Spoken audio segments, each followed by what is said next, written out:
Good afternoon. Can everyone hear me? I'm honored to be part of this discussion with Werner Sollors and Daniel Williams, and then Catherine McKenna will provide some comments after the discussion.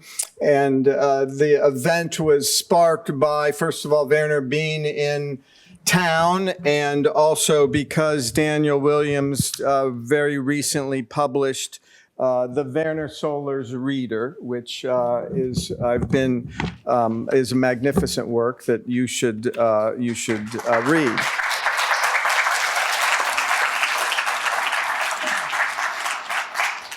I won't give a long list of Werner Sollors' accomplishments and significance, not only to Harvard, but to the rest of the world in terms of his significance and contributions. As all of you know, he's the author, editor of over 20 books.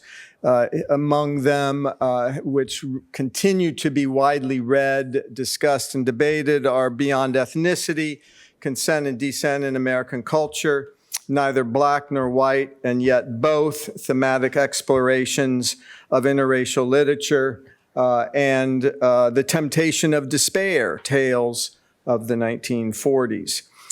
Daniel Williams is a cultural critic and one of Wales's leading public intellectuals. And Catherine McKenna is the Robert Brooks Robinson Professor of Celtic Languages and Literature. And I would like to start with a question. It's a fairly straightforward, simple question. Daniel and Werner, how did you two meet? How did you come about this publishing and writing the Werner Sollors Reader? Sure. Do you want to do it from the chair? Or do you want to do it from here? I can do it from either. I don't mind. Okay. Happy to do it from the chair. Any thoughts? Okay. I'll join.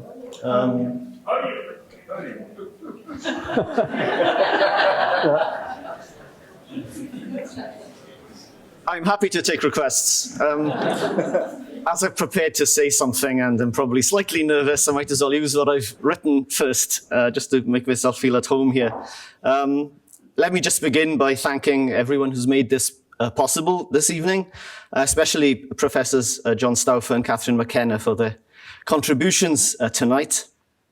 Bydd dyn wedi troi'r hanner cant yn gweld yn lled glir y bobl a'r cynefin a foldiodd ei fywyd says the Welsh modernist poet D. Gwenallt Jones in a poem called Ameirwan, the Dead.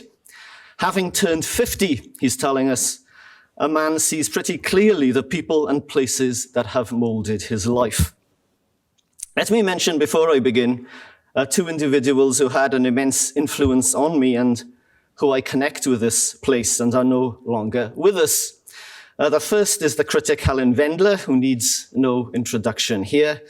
One of her final published pieces was a foreword to a collection of essays that I edited and published last year by my colleague, the Whitman scholar and critic of Welsh literature in both languages, who also taught at Harvard for a period, M. Wyn Thomas.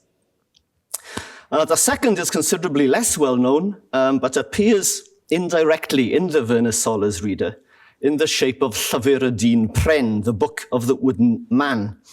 Werner mentions this short story, written in Welsh in America, using the tale of Pinocchio as a basis for meditating on Welsh assimilationism in an essay on non-Anglophone American short stories. It was discovered, as was so much else of the literature produced by the Welsh in America, by Eirig Davies, a native of Llannon in West Wales who came to work for the US military in the 1960s, while sustaining a kind of side hustle exploring the literature of the Welsh in America. He offered his kindness and hospitality to me and many others over several decades, from my first visit to Harvard Square in 1992 onwards, and just seemed appropriate to mention Eirig and Helen Wendler here tonight. Their presence is still very much felt, although they're no longer with us.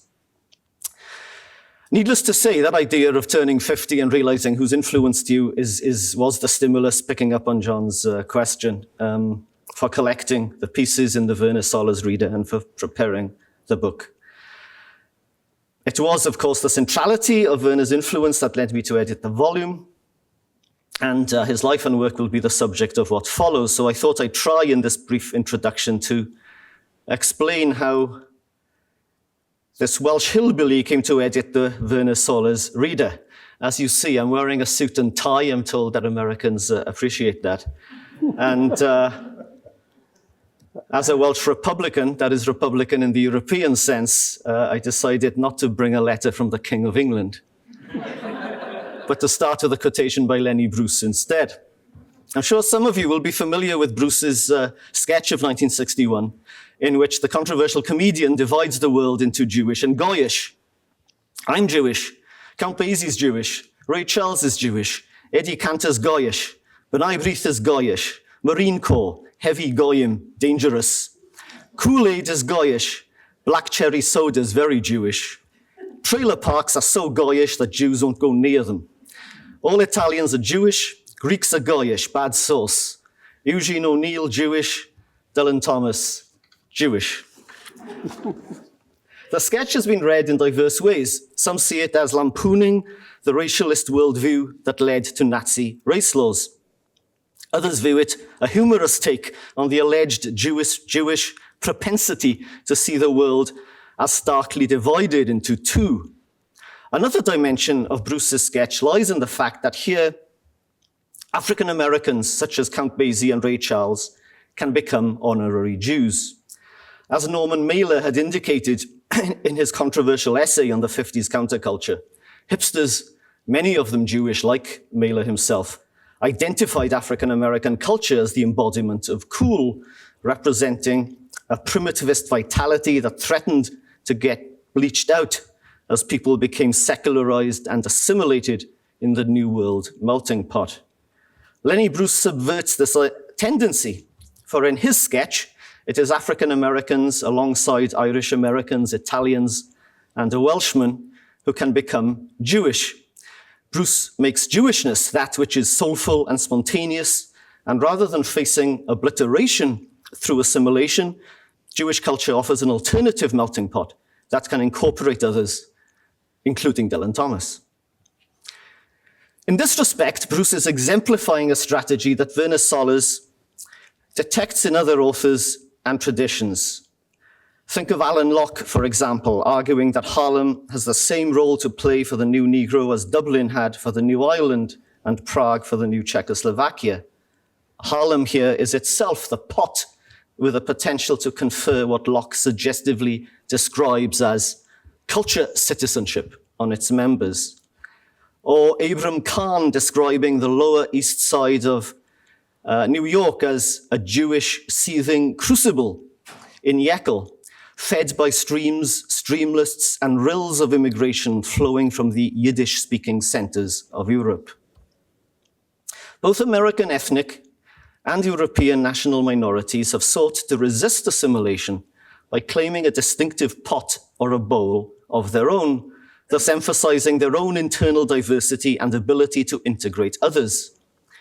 Indeed, as Werner has foregrounded in his writings, the desire to establish their hybrid multicultural credentials, that is, a cosmopolitanism located within the particular, has been a characteristic of a wide variety of minority writers, whether they envisaged future independent statehood for their people, as in the Irish Renaissance, or not, as was the case in Harlem.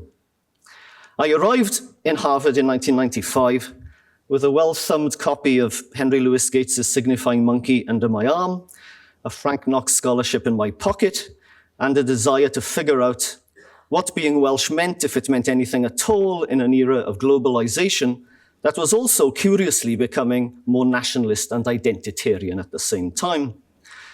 The Scots seem to have worked things out. An epicenter of industrialization, Scotland's nationalist movement was civic, focused on statehood, a crucible in which a hybrid Scottishness could be articulated and developed. Wales did not fit neatly into this model. sharing many of the features of forced rural underdevelopment, while also being a great secondary centre of the European Industrial Revolution. And we still haven't managed a political integration of the nation's contending civic and ethno-linguistic elements. And the divisions are all the more apparent today since the Brexit vote. It's not clear whether the future of my people is Welsh European or West Britain, but Werner Sollors' work continues to shed light on that particular predicament, placing it, crucial for me, in the 1990s, answering John's question, within a much wider context. Werner's distinction between consent and dissent, between the legal frame that would allow one to choose to belong within a political crucible, and the bonds of ancestry and tradition, the bonds of descent, if you like, spoke to me not only as a way of exploring and explaining American ethnic literatures, but also of understanding neo-nationalisms in the British Isles. Harvard offered me a space in which I could pursue these interests concurrently, and I'm very pleased that tonight has been sponsored by the English and Celtic Literature departments, as I've continued really to tack back and forth between these worlds throughout my career, with Werner Sollors as a bridge between them. The key here, I think, is the emphasis on the literary and on the ways in which these ideas have been articulated and symbolized in literature. Werner is always sensitive to the contradictions and unintended consequences of ethnic thought, aware that though having formulated a lasting vision of Christian universalism where there's no Jew nor Greek, nor slave nor free, nor male nor female, in his letter to the Galatians, the Apostle Paul nevertheless could be indifferent to slavery, or aware that the American army, liberating Europe from fascist tyranny, practiced a policy of segregation within its ranks. It's perhaps in literature, as opposed to historical or political science, say that these contradictions become most apparent, often coexisting within the same text or within the same individual.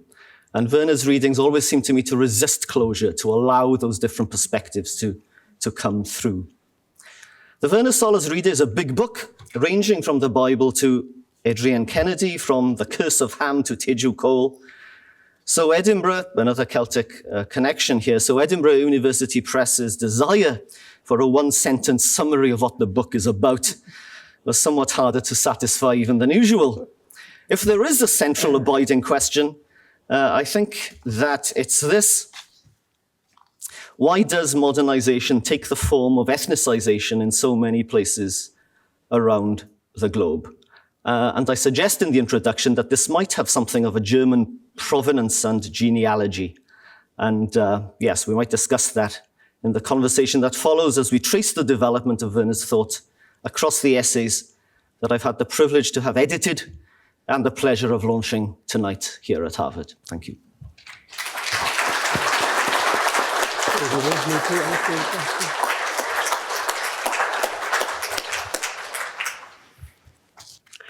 I'm not really sure when we met, to tell you the truth, but I feel that I've always known you.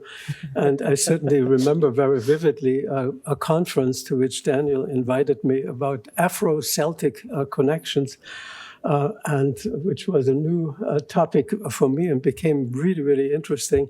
I think I even wrote something about it, if I remember correctly. But the question that you asked, John, is datable and answerable. It was on September 29th, 2021. Daniel Williams and I were in the midst of a virtual conversation about Raymond Williams, who is not a relative of Daniel, but about whom Daniel has done wonderful work, who speaks for Wales, is teasing out the particularist interest of Raymond Williams. And so suddenly, out of the blue, in the middle of that conversation, Daniel wrote the following sentence: in preparing for this, which was the Raymond Williams conversation, I was also wondering, is it not time for a Werner Sollors reader? Is there anyone already working on this? If not, I'd be happy to be an editor or to co-edit. No pressure at all. There might be far more qualified people, but it should exist. I thought there are probably far more qualified people for such a reader, and answered. First I said, do I really deserve such a volume? And I changed, I said, no one I know has put together such a reader, and perhaps the world does not need one.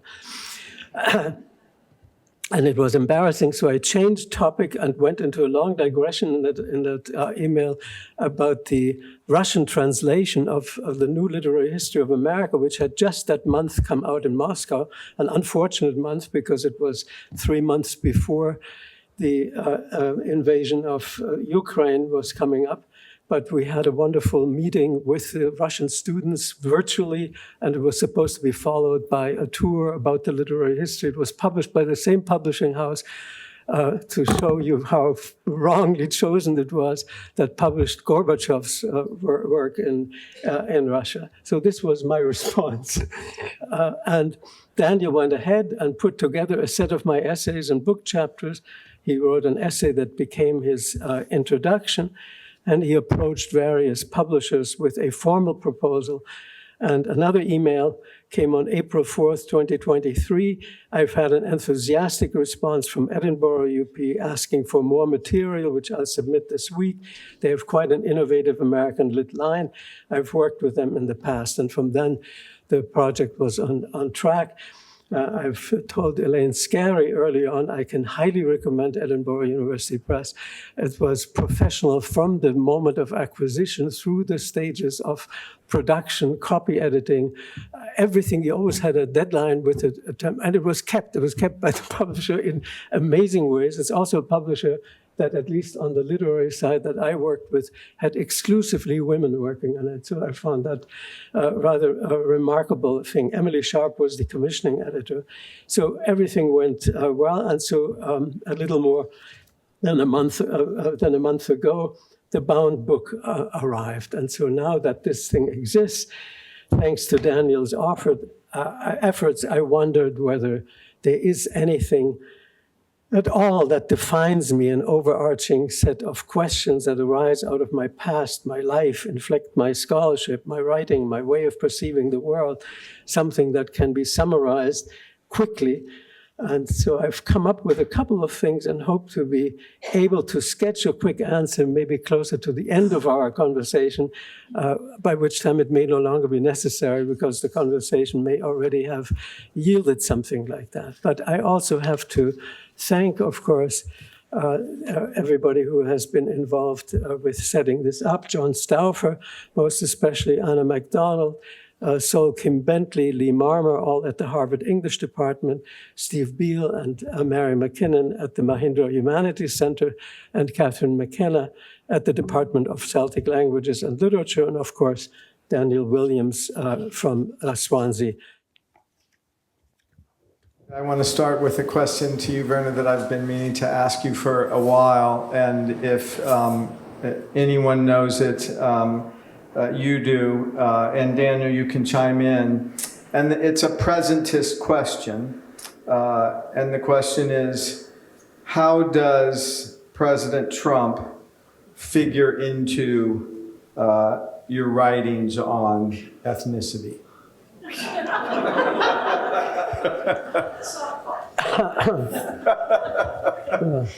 I'm not for both of you. I'm not going to take the route of recommending to vote for right-wing parties if you ever have the choice. No, I think there are many ways you could cut Trump ethnically. And one is what's interesting about white ethnicity in the United States is that you have many choices. Right. So, you know, Trump can be English when he goes to England or Irish when he goes to Ireland. He's claimed Swedish ancestry. He actually has German ancestry, and Trump is a nice Bavarian name. And there is the German papers all ran it the first time he became president. There was a story with his great-grandfather, Trump, who emigrated and then changed his mind and wanted to go back.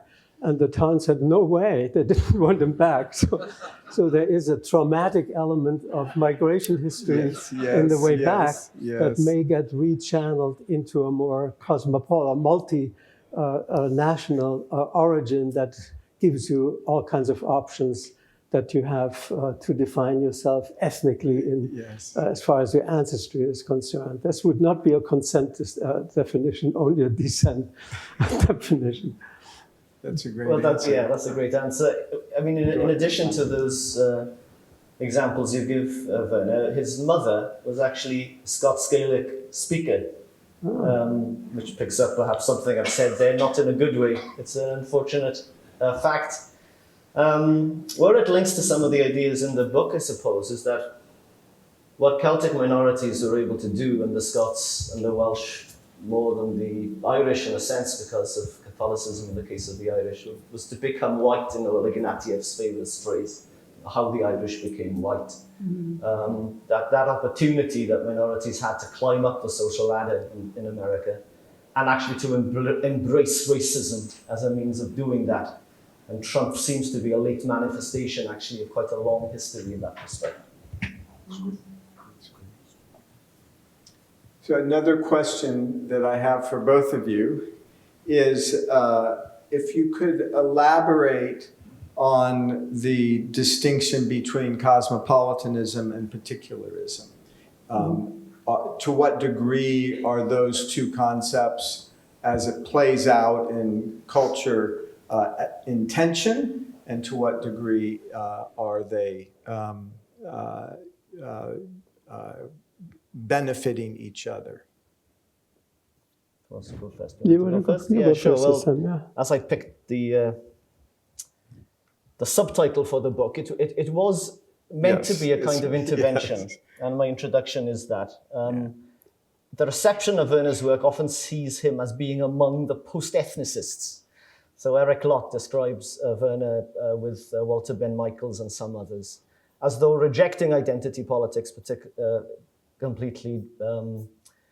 David Hollinger's Post-Ethnic America, these works appearing late 90s, early 2000s. Being a Welsh speaker and always having that identity in some ways either marginalized or dismissed in different ways, I was less inclined to reject some of the lessons of identity politics. And in fact found the way in which ethnicity was being described in the United States offering a useful model for thinking about what was going on in Britain as well. So the challenge then is, as I was trying to do in the introduction really, was to try and articulate a particularism that is also cosmopolitan. The way in which minorities, on the whole, try to emphasize their diversity, their internal diversity. It struck me, in fact, in looking at African American literature and in looking at Welsh literature, in some ways, nationalists are more internationalist than assimilationists. That is, the desire to make connections between your own experience and that of others marks a certain kind of desire to articulate your own difference, as well as articulating a similarity. And Werner's work for me, was playing with these ideas in very useful ways. As I said, it's almost like the Bible. You can interpret it in different ways. So I'm giving it my own interpretation, and perhaps even my selection of pieces reflect that bias slightly. But there's a tension in Werner's work between the desire to transcend ethnic difference and then a respect for ethnic difference. Just quickly to give an anecdote. I went up to Pulteney, Vermont when I was a student here in the 90s to a Welsh festival. And I was doing literature and ethnicity with Werner and came back. And I applied all the sort of Eric Hobsbawm invention of ethnicity to this. I was slightly lampooning what I'd seen. In fact, in Pulteney, there were two Welsh speakers, native Welsh speakers, American natives, one of whom had never been to Wales. They were both in their late 70s. And they'd fallen out 20 years before and had never spoken to each other since. So for me, that was a perfect metaphor for the culture. And Werner says, well, I like your tone, Daniel, but isn't there something remarkable about this event? And isn't it somewhat remarkable that there is still a Welsh identity? I think actually there is, yeah. And I was actually being too dismissive. So, yeah. Well, I would start with a postcard that I bought at a bookshop in Bremerhaven after I had been to the United States for a year. I came back to Germany And I saw this postcard in a bookstore with the Latin inscription, Omni solum forti patria est. The whole earth is a fatherland for the strong person. So I thought, I'm certainly a strong person. And I was confirmed in it because the image was an engraving of the city of Frankfurt where I lived. And right in the middle of the engraving was the predecessor of the building in which I grew up and from which I went to high school.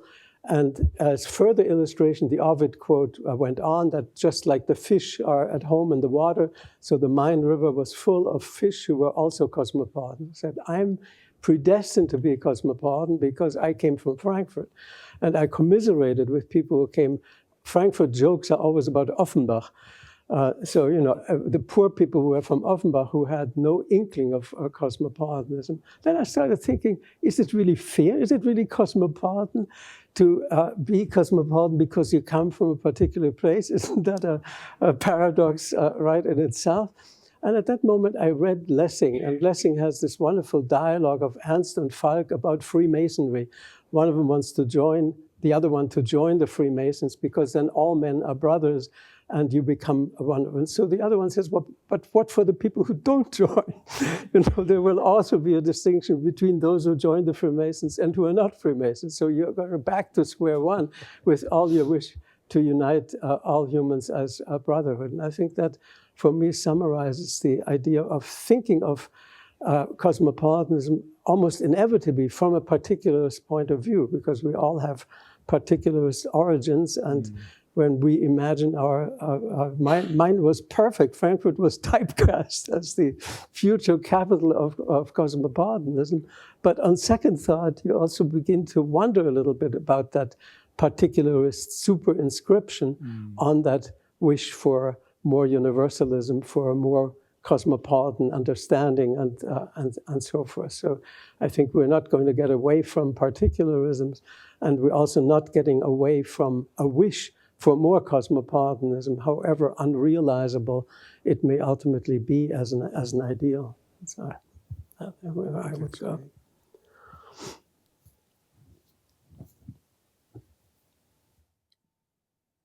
What role does for both of you modernization have on the form of ethnicization around the globe? Well, I think I can go first with this one. When I started getting interested in ethnicity, the term was now it's on the not to be used list that came out of the education department, I guess. Yeah. But in the 1980s, when I began to be interested in the term, there was no publisher said you can't use it in the title. Nobody knows what the hell that is. And it was a noun that was offered. It was actually a Harvard anthropologist who invented it when they did their field work in Newburyport, and they tried to divide the whole population into ethnic groups. They had Yankees, they had Negroes, they had Irish, and so forth. And so they divided them by age, so there was a noun, by gender, so there was a noun, they called it sex then, and they didn't have a noun for the Yankees and the Negroes and the Portuguese and so forth. And so they came up with quotation mark the noun, they made it up, ethnicity, as a noun that would fit like those others to come up with an abstraction that puts all these people in. Now, the way the term was used was very often in antithesis to modernity. So there are pockets of ethnicity, and then there's the onslaught of modernity that erodes the ethnicity that has an ancient quality to it. That's the general metaphoric structure that's surrounding it. And what struck me was, almost the opposite, that first of all, ethnicity in itself was so often the result already of a form of modernity. You get, because you migrated, you get classified in a new way. You identify yourself in a new way. It's a modern experience. You often have to change. How many of my students used conventionalized English names so that the Asian names, wouldn't be, or Slavic names wouldn't be too complicated for Americans to pronounce. So you take on a new name. I once did an answering machine with my German pronunciation of my name, and I had more messages in response to that answering machine, just to the sound of my voice, saying the outgoing message in German. So you naturally negotiate an identity in a new way. So that's part of modernization. That also happened negatively if you're in a group situation, but say, no, you can't go to the movie, or you have to go to the balcony. That is an ethnicizing experience, and it's part of modernity, because there were no movie theaters, and so the issue of becoming identified with some kind of ethnic thing that this noun ethnicity marks is wedded to modern experiences too. And at the same time, the way I described, you see the cosmopolitanism in the local and in the parochial. You can also see the arch modern in the what looks like parochial, peripheral, marginal, and you see very interesting global tensions that manifest themselves earlier. I mean, on the local level, American Studies Association never wanted an international organization for fear in the Cold War that a Russian might become president of the association. That would have been terrible. And so they avoided also international conferences. The first international conferences were ethnic conferences of Chicano literature, of African American literature. They went to different places. They dared to go to Mexico, all the way to Canada, and had conferences. Right. But the General American Studies Association resisted it for a much longer time. So I think just a million examples you can think of that very often the inkling for an issue of modernity comes out of the thing that's described as the opposition to modernity. That's great. Do you want to add to that? Am I meant to follow that? Maybe taking a different point of origin, to go back to Werner's earlier point about the gestation of the book in the conference on Raymond Williams. My understanding of modernity, in a sense, in cultural terms, derived from Raymond Williams, and some of you will be familiar with Culture and Society, right, where he argues that the term culture itself emerges with industrial modernity as the spheres of life become categorized, the sphere of the politics and society take off, and then culture offers a sort of source of an alternative sense of ideas. Now, it struck me that there was a connection here between the idea of culture and the way Werner was discussing ideas of ethnicity. And when I was a student here in a conversation, Werner said, "I love Raymond Williams." So I said, right, I'll ask Werner. And I was interested actually in how you moved from the German New Left to becoming an expert on American ethnic literature. And in the process of that discussion, I mean, what becomes apparent in a sense is that Raymond Williams is himself an ethnic writer. He's born in Pandy on the border between Wales and England. And in his early theoretical work, he never refers to that, but he does engage with it very powerfully in his novels from the very beginning. So Border Country, that appears in 1960, is about an academic coming back from London to visit his dying father in the border. It's very much a meditation on the meaning of Britishness, the relationship between Englishness and Welshness, profoundly so. And Raymond Williams proceeds then to write more consciously about that theme in his later writing. So what transpires, in a sense, is that one of the founder figures of cultural studies in Britain, one of the key figures of the English New Left, was actually a Welshman. And it's that position of objectivity or relative distance that arguably allows him then to narrate a history of the idea of culture in England, because in a way he's not exactly of it. And that, again, reflects, I think, an element also in Werner's writing up until the most recent book, where he writes autobiographically about his German formation. There's almost a sort of Matthew Arnold-like disinterestedness. Where is this person speaking from? And the Sollors voice is one that actually engages with a whole multiple of different voices within texts. I'm kind of interested, maybe, Werner, in hearing you talk about how you position yourself in relation to the text you discuss? Sorry, not to take over. Yeah, no, I would. That's a great question. How did you position yourself in relation? Well, I mean, to the text? objectively, doing American studies for me in the United States was always, something that I did both as an outsider and as an insider.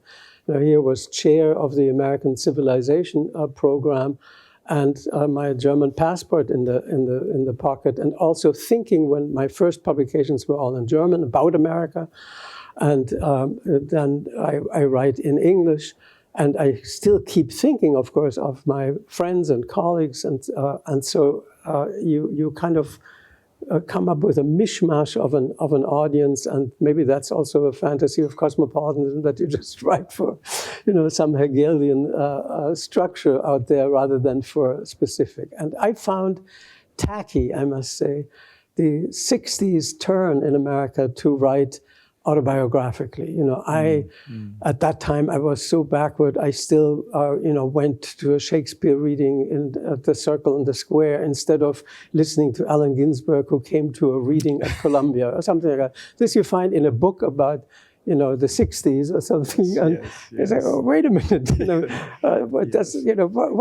where do we go here? Is this a way to give more authority to your voice? Do you actually believe this progress narrative that you just spelled out?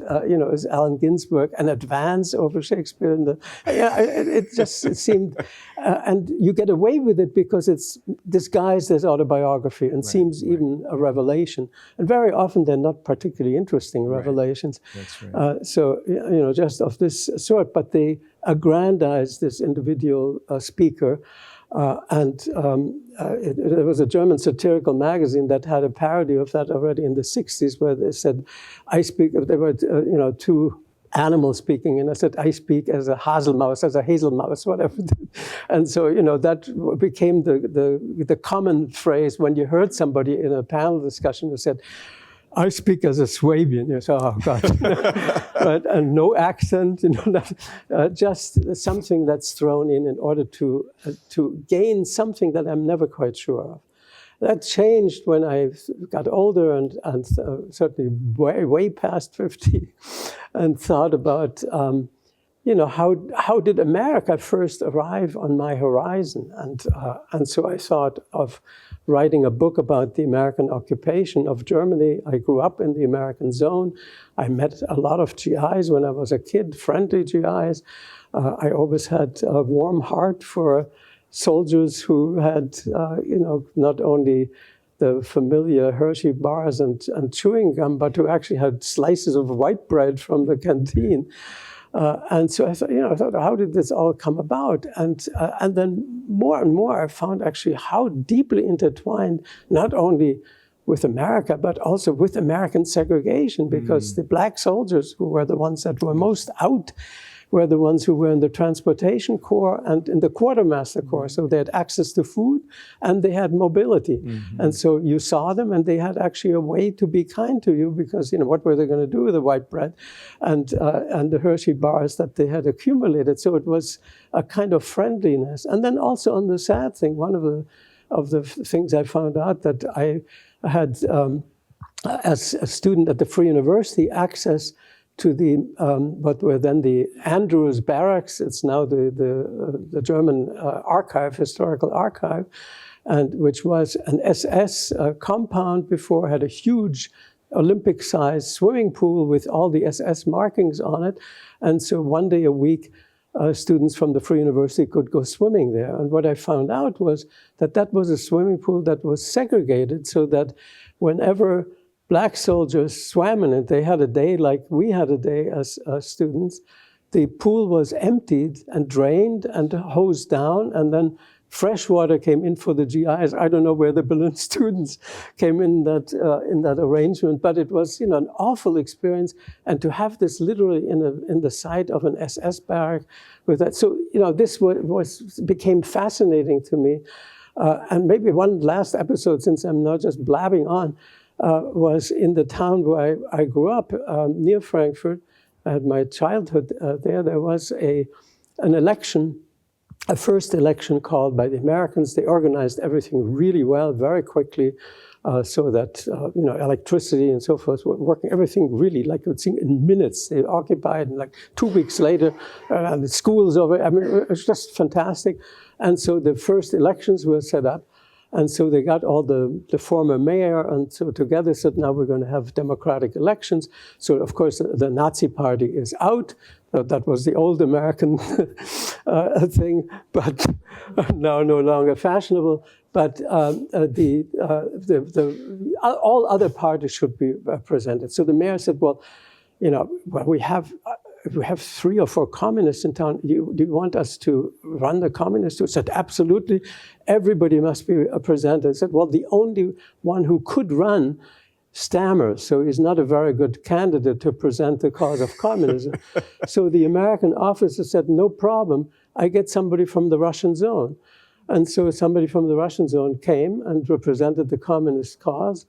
And then there were 4 people voting for the party instead of the 3 members that they had, and that was it. But I mean, there was a little story of a pocket. There was a real idealist. That same guy later on wrote a dissertation at NYU on the occupation of Germany. And an idealism. Somebody has an idea and said this really should be done, and then also transportation, never a problem for the army. We get someone from the Russian zone, and so I think these episodes were fascinating to me, and they didn't seem to run like this, ordinary way of what was used so often during the Iraq War as, this building democracy. We did it there, and now we're going to do it in Iraq. That seemed fake in a way because it was a draft army. There were a lot of people who knew all kinds of things, and they tried to eke out something that they were figuring out with this, huge army being stationed in an occupied country. So I was trying to capture some of those things, and that forced me more and more into an autobiographic mode, also including my family history and so forth. But I was even then embarrassed. It was the editor, Lindsay Waters at Harvard Press, who said, this is your book, you must put yourself in it. And so the compromise was that I did it in the manuscript. I used gray font. And of course, that's not, probably you found something else, I guess italics or something. So it's set apart from, I don't want to argue as someone who has seen something, but rather as someone who has read something and the source that somebody else can look at as well. But since I had already seen something, I wrote those some things in a little bit of an aside. That's how I turned to more autobiographically inflected writing.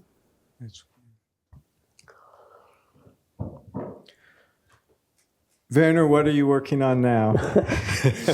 You're not someone that I could imagine not working on, and you're such a beautiful writer and critic and well, I mean, a lot of work that, which I also think must have made your job so hard, is, when you're a scholar and you live for a long time, you get invited to all kinds of things that require an occasional paper, or somebody retires and wants something for a Festschrift, and there's already a theme. Now you have to do something for a theme. Now that I'm 10 years post-retirement, I'm free of mostly of those requirements. Mm-hmm. There was one that wasn't a Festschrift or anything, but out of the blue, I was invited to come to Weimar. I had never been to Weimar. I grew up in Frankfurt, so I was a big Goethe fan. My high school was called Goethe Gymnasium. I had the Goethe pin on my lapel. And of course, we read a lot of Goethe all during high school. And so going to Weimar was a big thing because I never forgave Goethe, actually, not for leaving Frankfurt for Weimar. And I must say, too, that seeing his house in Weimar, he was much better off in Frankfurt. His parents' house was much more prosperous than this, little disappointing, more or less ranch with a garden in the back. Anyway, but I was invited to Weimar, and it was a conference on Goethe in and America. I hate the slash titles. And so I thought, well, why don't I try Goethe and Black America? And so, now when you start with... That's a great title. Right. Goethe, never commented on Black America as such, and he's also accused of not being interested in Africa, because when he went to Sicily, his guide pointed into the direction of Africa and said, there, behind that cloud is Africa. And so Goethe looked the other way and said, so then that must be Malta, or something like that. But he wrote quite a bit on Africa and Africans. And then I found that, Goethe was really an enormous influence for so many African-American writers. I always knew that Du Bois had a Goethe complex, and the whole double consciousness is derived from Faust. Two souls live in my breast, and, Du Bois adapted for one ever feels his two-ness, an American, a Negro, and so on. But, you can go through the newspapers, the anti-slavery newspapers. There's always a Goethe quotation there. The anecdotes, one of the favorite one gets reprinted a bunch of times, is when Goethe was in a cure. He had been ill, and so he had to recuperate. And he was, the doctor was going to come, and so he asked his servant, give me a bottle of red wine. The servant gave him a bottle of red wine, and an hour later he asked him for another bottle of red wine. And so the servant said, what is the matter? He said, well, today's my birthday. And so the servant said, no, your birthday is tomorrow. And so Goethe said, you mean that I got drunk for nothing? So that was an episode that appeared in a whole number of black newspapers. And then you get to the actual intellectuals and writers, and there's a constant stream. Locke, for example, making a reference to Goethe's idea of world literature as something that the Rhodes Foundation could model itself on in being more integrative. He was the first, and for 50 years only, Black Rhodes Scholar so he had a very interesting task to be the icebreaker of the Rhodes Scholars in Oxford. And so he wrote a very ironic essay called The Rhodes Scholar Question, like the Negro question. It was the Rhodes Scholar question. And Goethe was the way out into a more cosmopolitan way of the structure in which he felt somewhat ill at ease.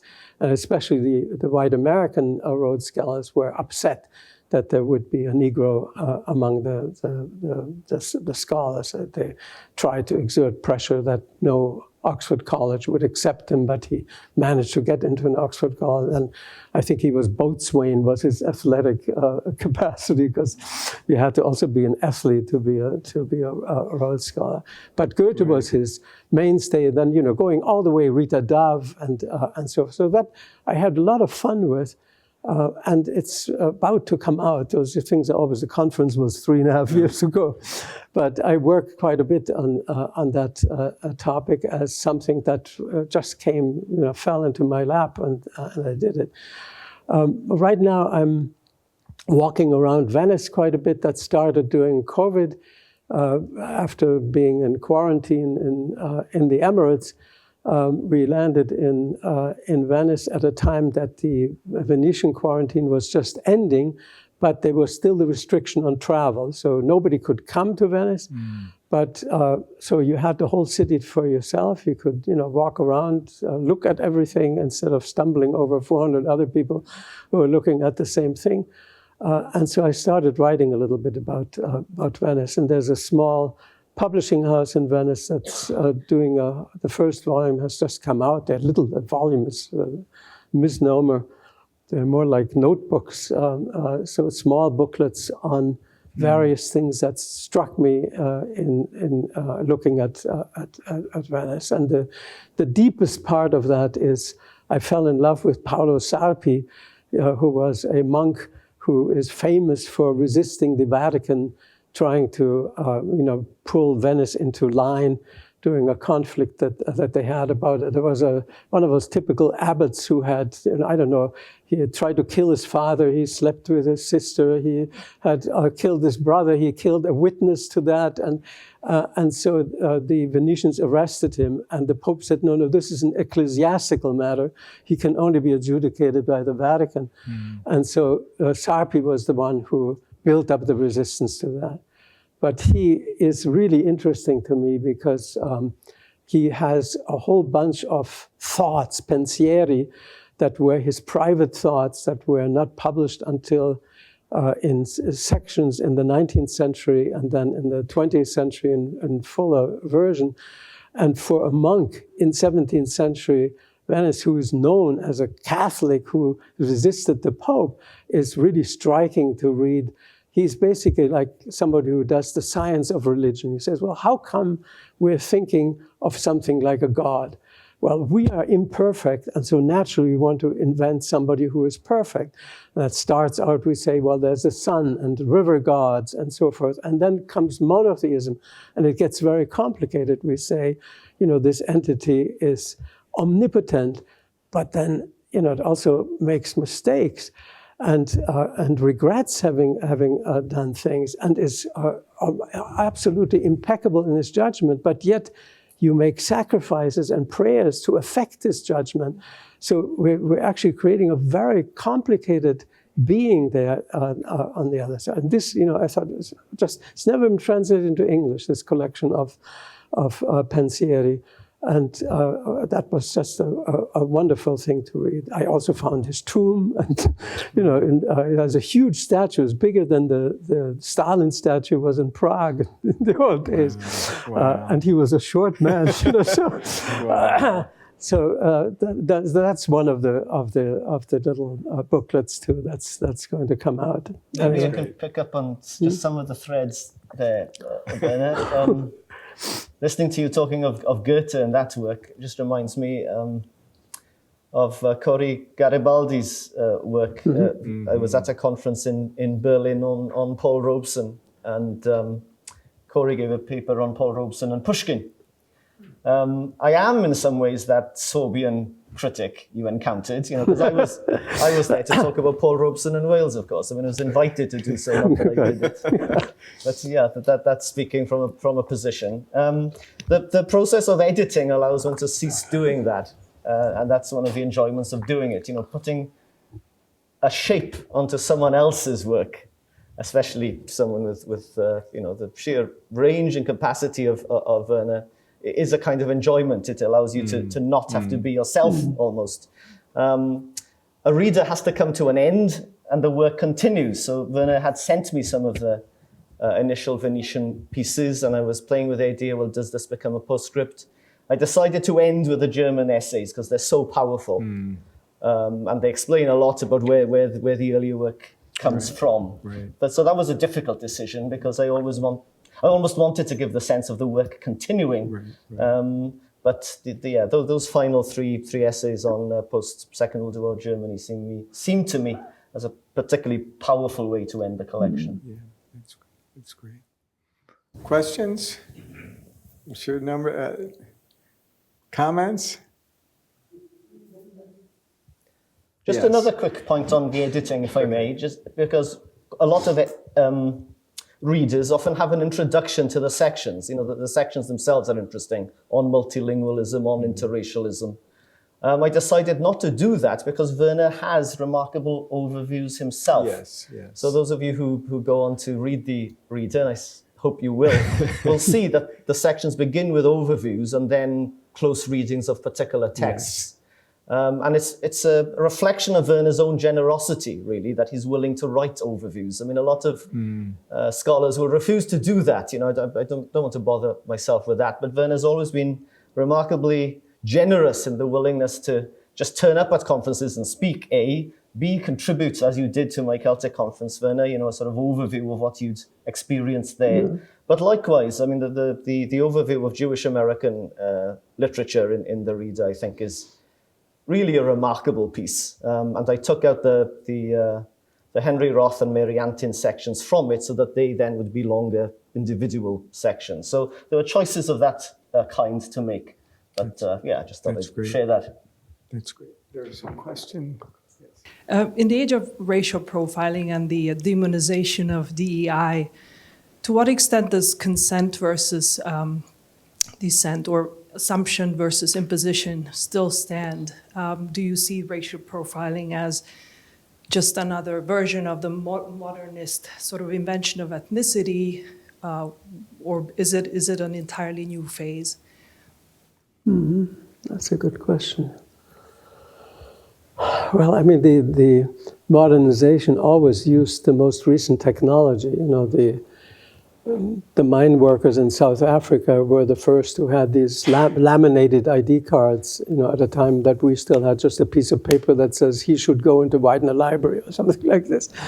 You know, the idea of using new technology in order to get identifiable people identified, I think that's an old story. I mean, Francis Galton hoped that fingerprints would classify people by races. Right. So the whole process of fingerprinting was intended also to create very easily scientifically palpable groups that would be detectable by the fingerprints. And he was deeply disappointed when that turned out not to be the case. But the search to find something, you know, scientifically modern that will create boundaries that are, after all, boundaries that we set up to look scientifically proven and definite and permanent and impermeable, I think will probably never end. There's always going to be a new kid on the block that will say, you know, this is the way to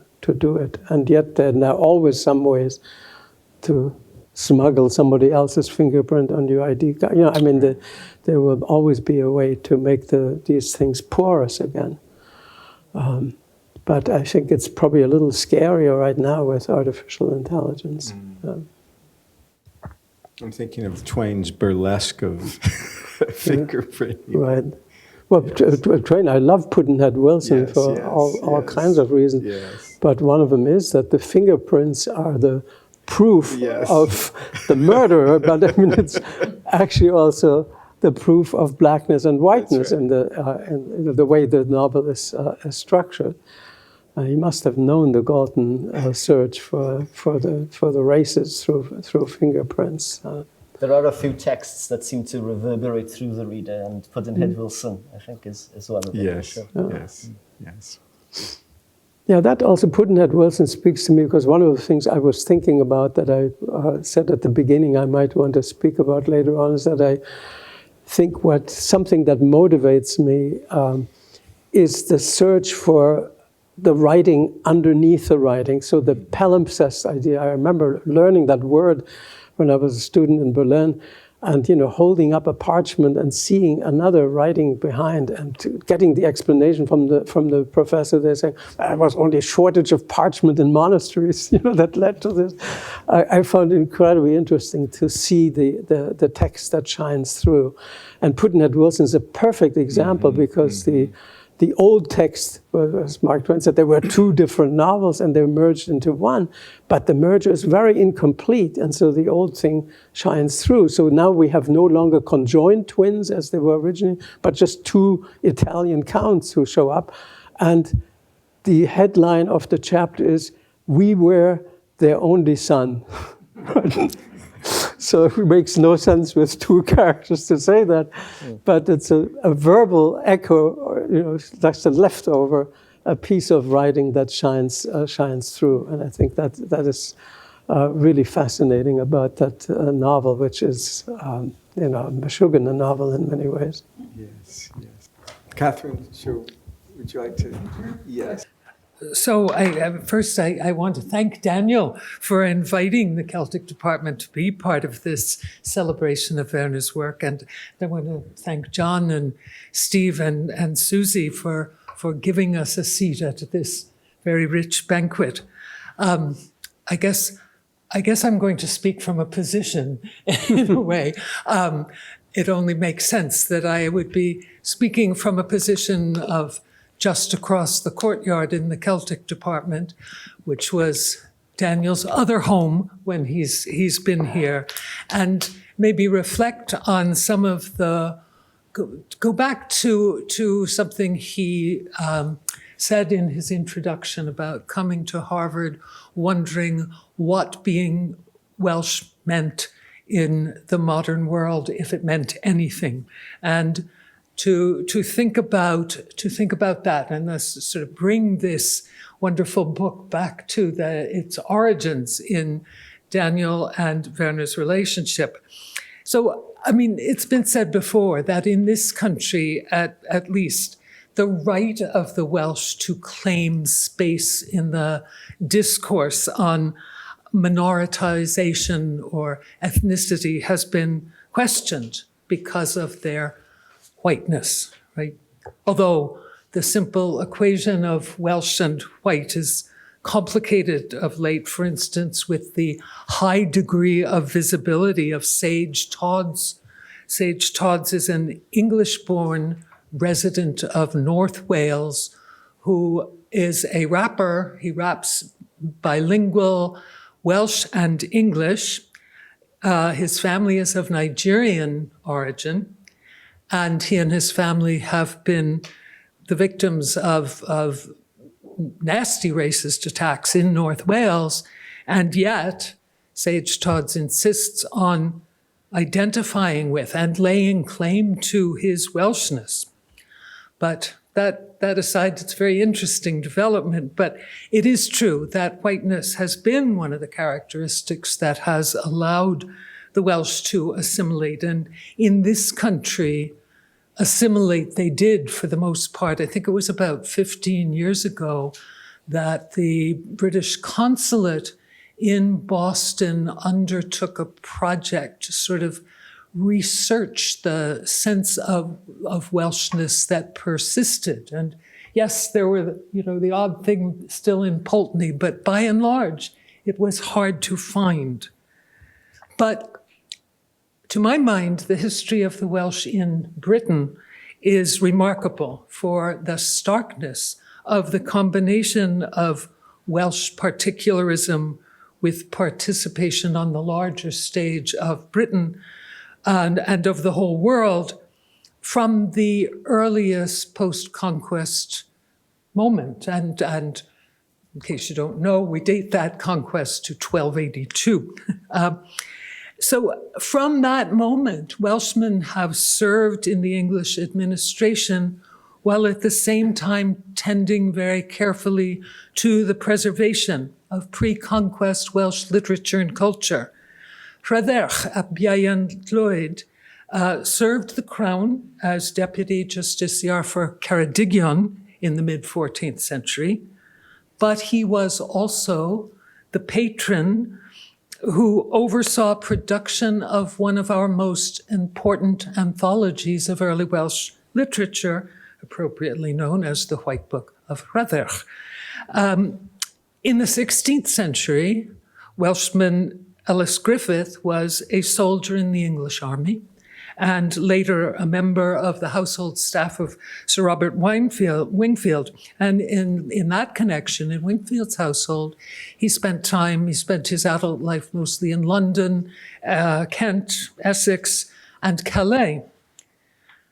Ellis produced, among other things, a 2,400-page Chronicle a Chwech Oesoedd, Chronicle of the Six Ages of the World. So he was one of the first Welshmen to be very visibly both particularist and cosmopolitan, because his chronicle provides a history of the world from the creation to the beginning of the Sixth Age, traditionally with the advent of Christianity. Then he includes a history of England and Wales from 1066 down to his own day, which includes all kinds of observations on contemporary political affairs and fashions in England, Calais, and elsewhere in Europe. He gets very interested in Portugal at one point. But he also includes accounts of some of the oldest and most Welsh of Welsh legends, the story of the poet Taliesin, the story of the wizard prophet Myrddin, or Merlin to some of you. I could go on. Mercifully, I won't go on.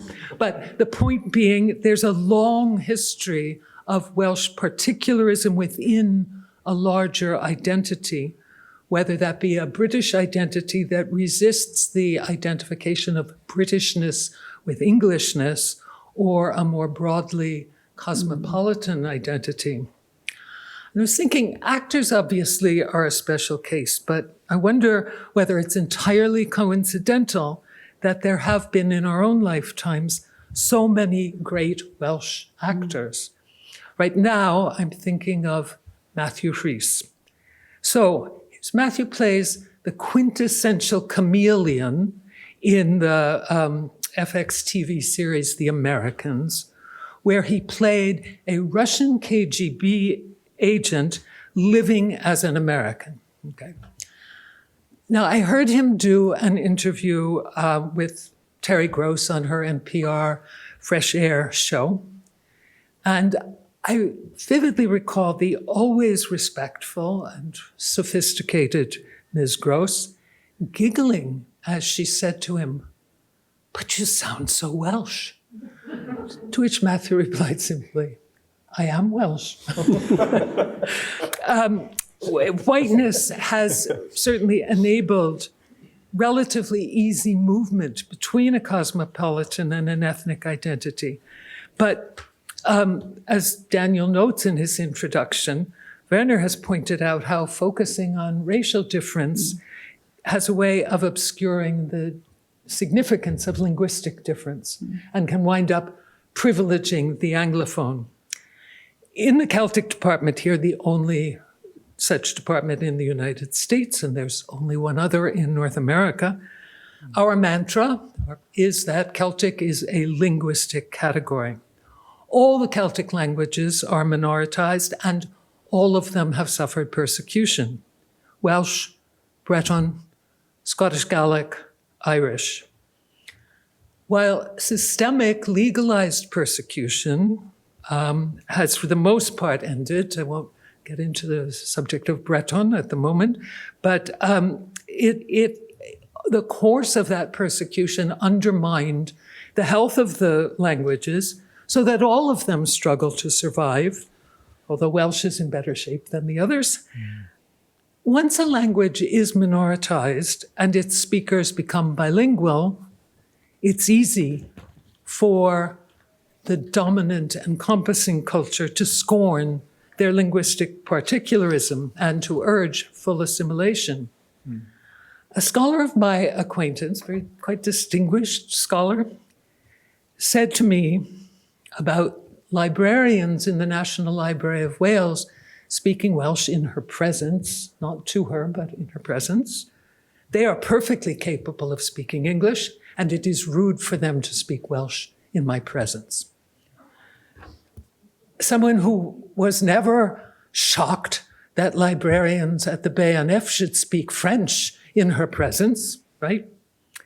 So, but language can be a primary means by which people preserve a kind of particular identity, and it seems to me that it is that for Wales, as witnessed by those servants of the Crown devoting themselves to the preservation of Welsh poetry, and Ellis Griffith writing his 2,400-page history of the world in Welsh, and the Welsh Bible preceding the King James Bible, and Welsh culture supporting a major and popular annual literary festival, the Eisteddfod, that celebrates Welsh literature and music, as witnessed by Daniel himself, native speaker of Welsh, son of an historian of Welsh rugby and choral music, scholar of English language literature, but with an MA in Celtic from Harvard, jazz musician, With bagpipe.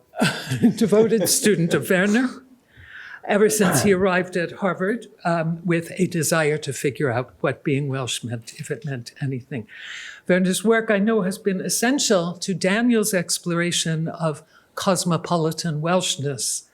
And Daniel's work is essential to us for all serious reflection on what Cymreictod, what Welshness means in today's post-Brexit world. So, diolch o galon i'ch dau. Thank you, heartfelt thanks to both of you.